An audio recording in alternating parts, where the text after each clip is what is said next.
Alright, people, welcome back to part 3 of our Hellraiser series. My name is David from 7poundbag.com. Thank you, as always, for coming and joining me, and I appreciate all the comments. We'll do things a little differently this time around. I'm not going to go so much into the plot. Apparently, some people feel that I do a little too much on the plot for 3, so what I'm going to do is give you a basic plot synopsis, and then I'll kind of get into my commentary. So maybe it'll cut back the time a little bit. Some people kind of a little concerned about me getting a little too wordy and kind of like get to the actual review of it. But I'll do what I can here. And again, any comments is always welcome here. But as I said, we're doing Hellraiser series. This time we're on Hellraiser 3, Hell on Earth. Now, here's the thing, just to show you my age. I actually saw this movie in a theater. I was in the Army at the time, and it actually played at the base, which is kind of funny.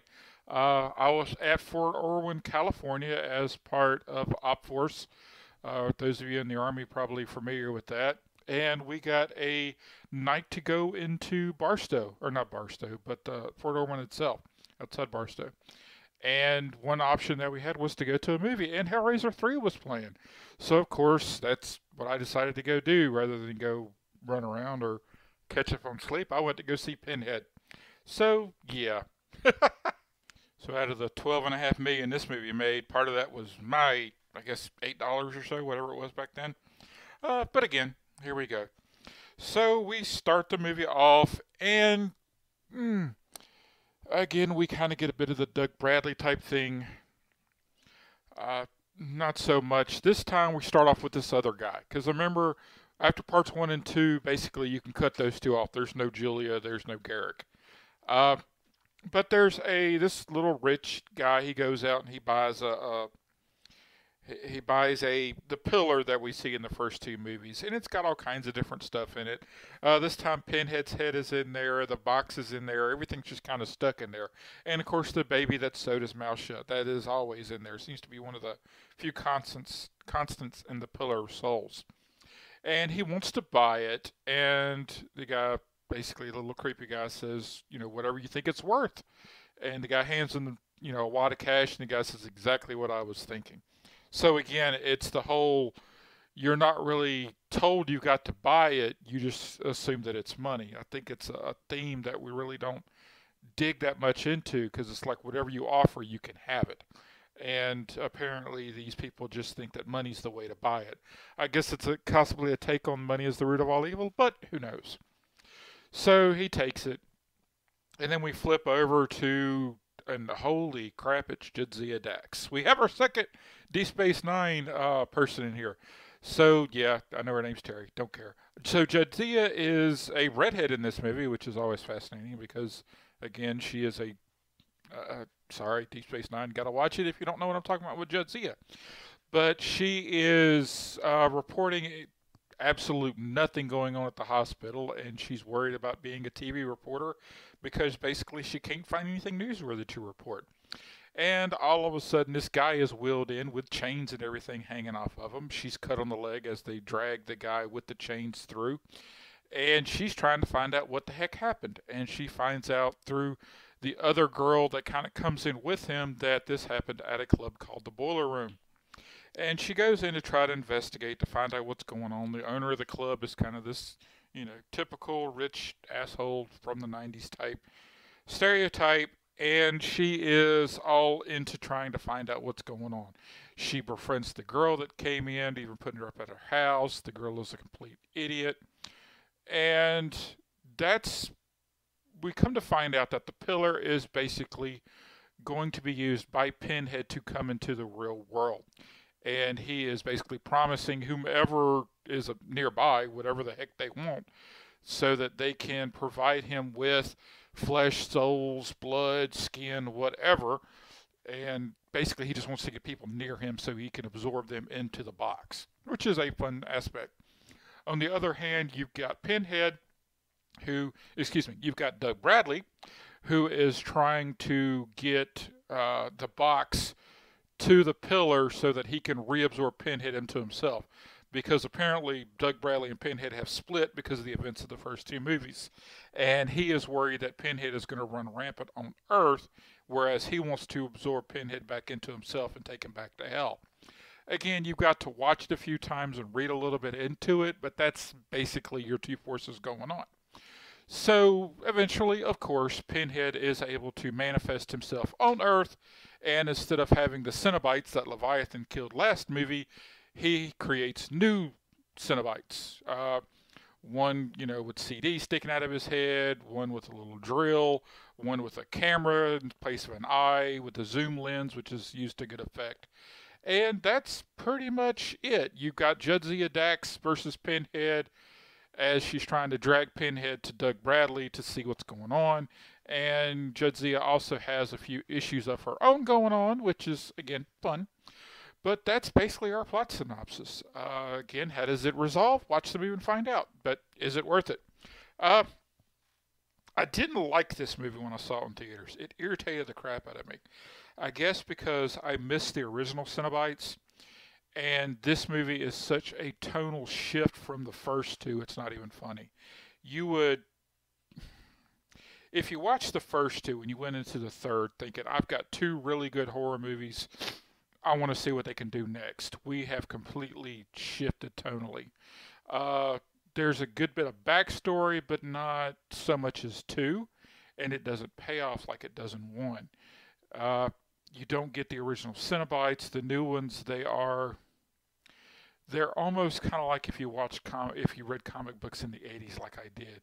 Then all of a sudden you woke up and the 90s had taken over, where everybody's in shoulder pads and the pouches and big hair, and it's just a complete tonal shift if you look at a comic book from the early 80s to a comic book in the late 90s after the whole Youngblood thing took over.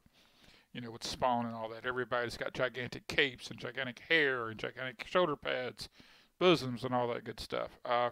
It's just a complete tonal shift. Instead of having, you got the scary, like the Chatterbox Cenobite, you have got a guy with CD sticking out of his head. And again, it's Pinhead. He's no longer trying to drag a soul with him to hell to torture.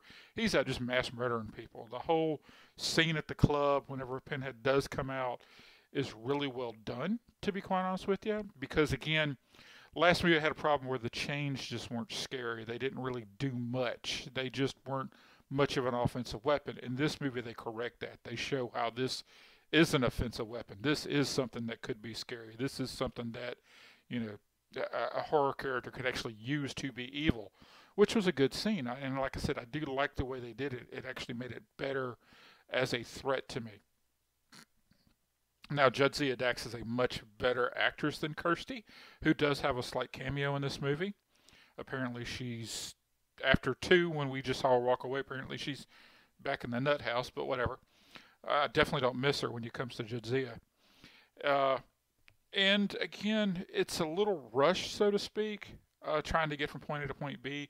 Upon second or third watch, not as bad.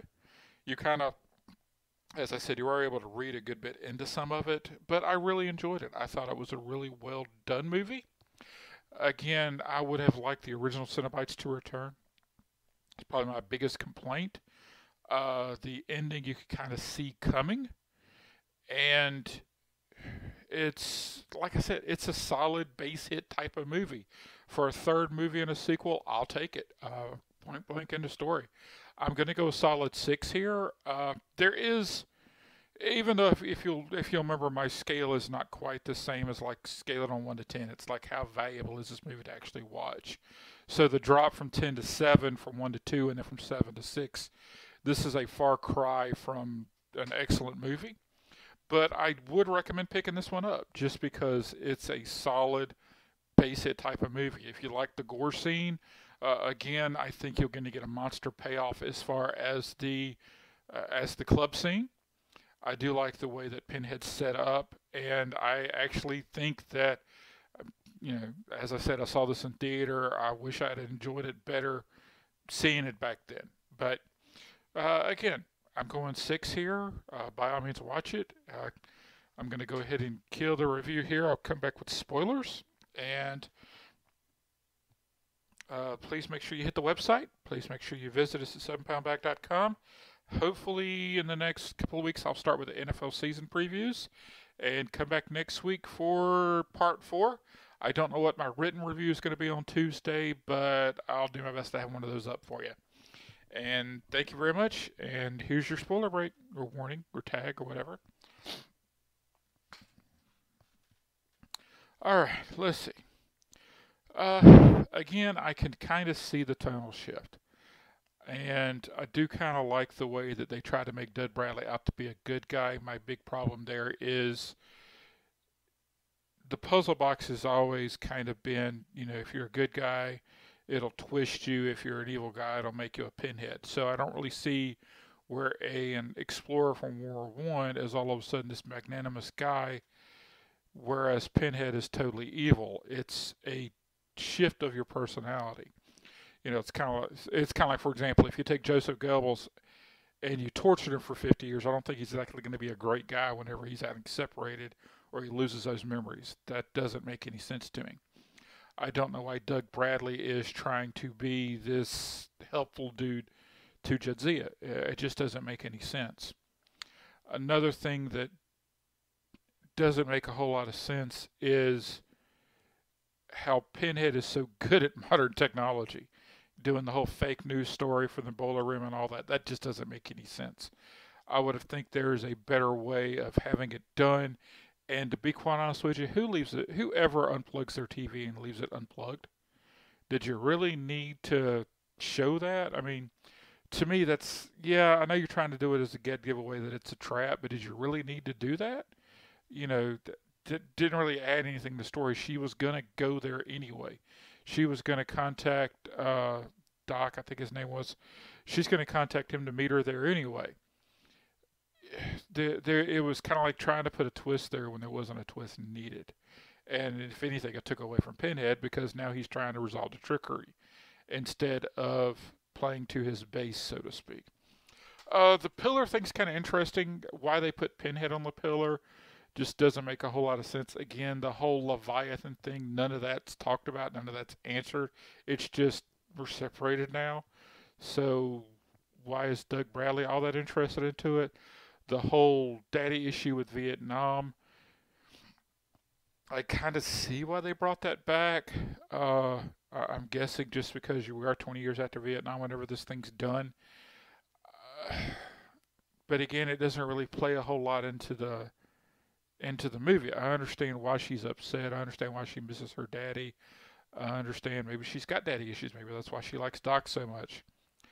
But it could have been done better, in my opinion. It could have been, Doug Bradley's a soldier. Jadzia Dex's dad is a soldier. Maybe there was a connection there. Maybe that's how he reads out. But again, I just didn't like how it just seemed a little too easy, I guess I could say. But all in all, and I won't delve too much into it because this movie's not that deep, to be quite honest with you, compared to the first two. I'm just going to kind of leave it at that. Anything else you'd like to discuss, by all means, maybe I'll do a follow-up on this thing. Throw it down there in the comments if you'd like.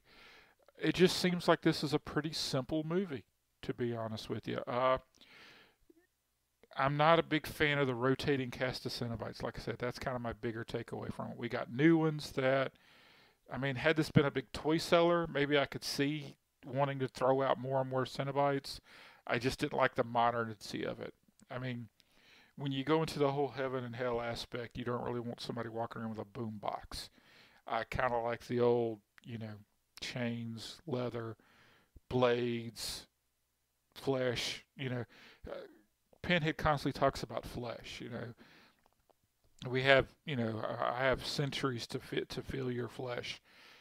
Well, now he's got, usually it's just regular straight blades that he's using. Well, now he's got CDs and, power tools and screwdrivers and, to me that just kind of weakens it a bit.